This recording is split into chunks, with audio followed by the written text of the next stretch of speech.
Hey everyone, just another real quick video on doing a indicator change on the MT09.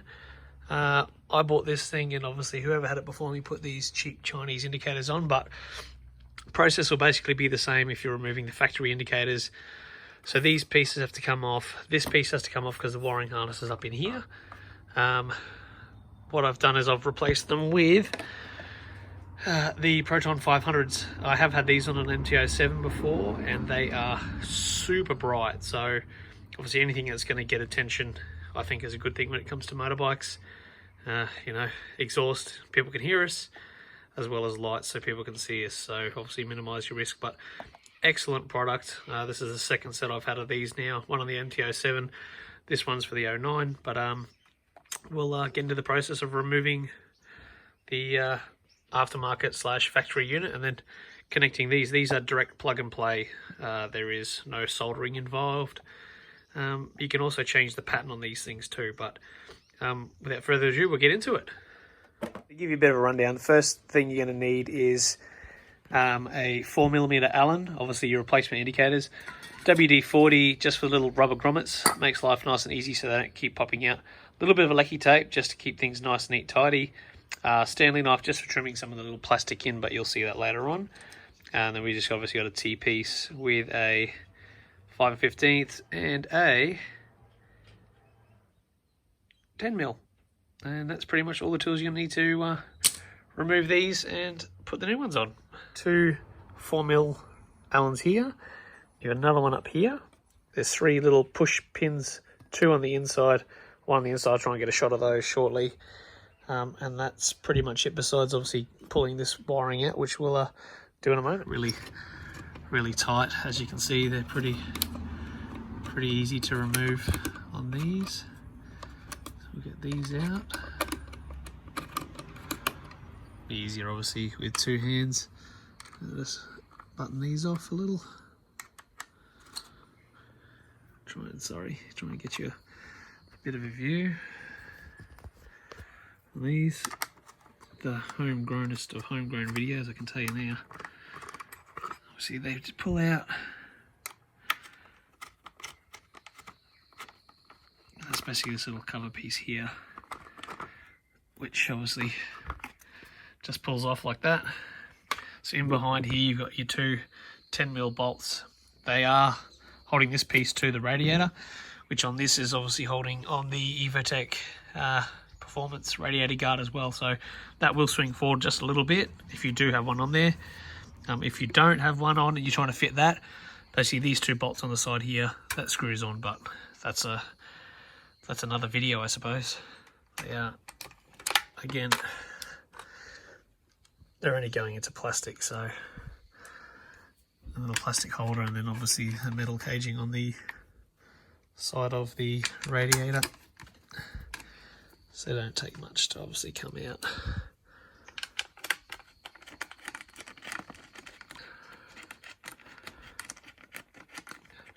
I suppose this sort of line of videos that I'm doing realistically is just so, if there's anyone out there on a bike, don't be afraid to work on it. Like, worst case, what you can do is obviously do your own little videos.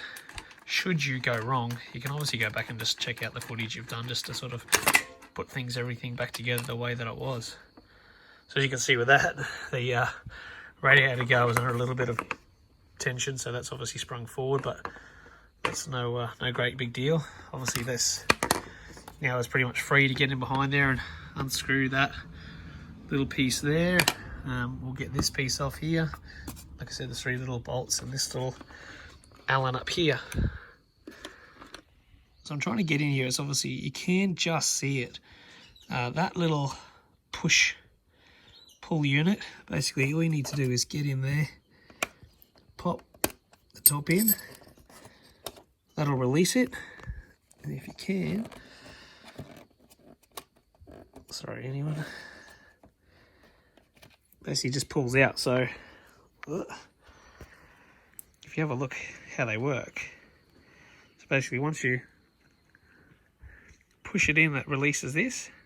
Before you obviously put them back in to reset it, push it back through, and then obviously when you put it back into the bike, you push that in to lock it.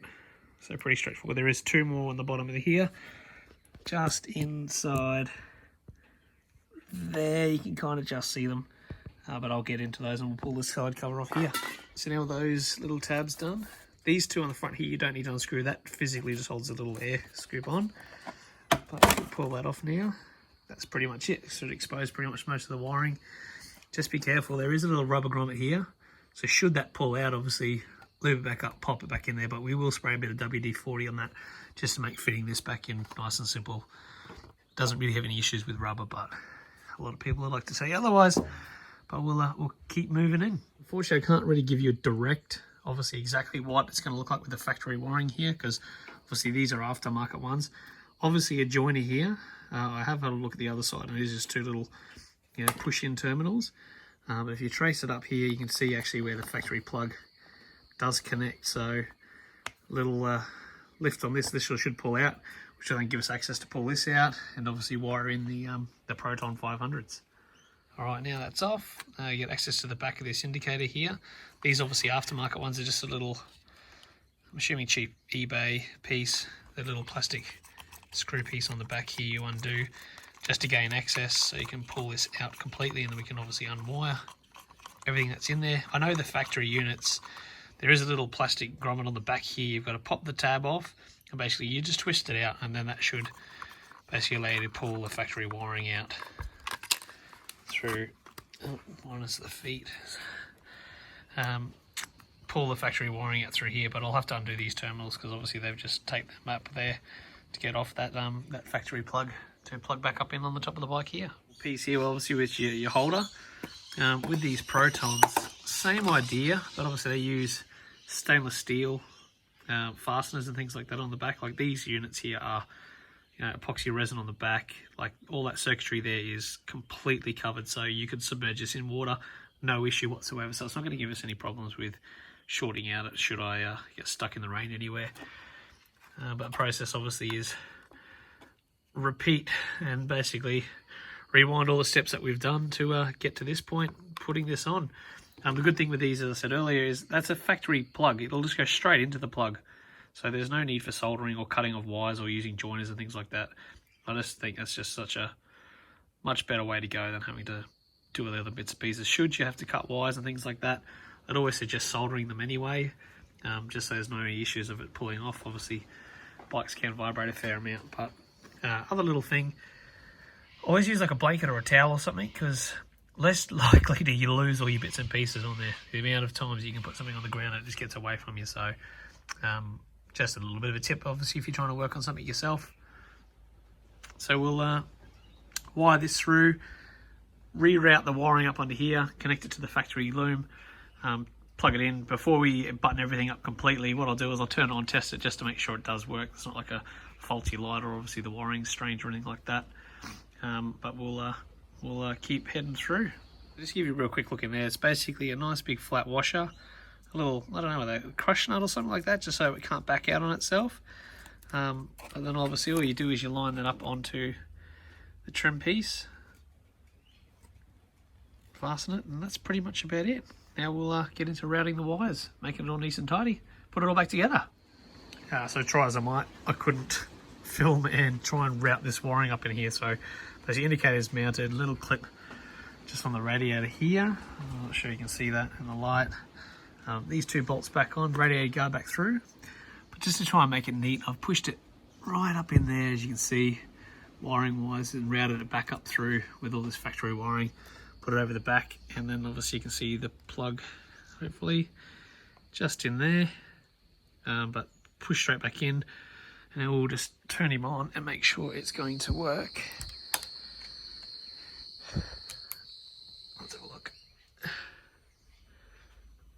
Oh, I'm sure you can tell from that angle, but it is just insanely bright.